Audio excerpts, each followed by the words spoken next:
scripted to.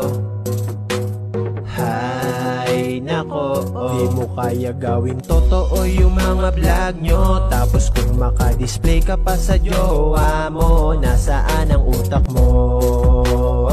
Kinain na ng pera mo. Sabi mo hindi scripted yung mga vlog nyo. Sinabi mo pa sa interview mo kay makagago, nasaan ang utak mo? Kinain na ng pera mo.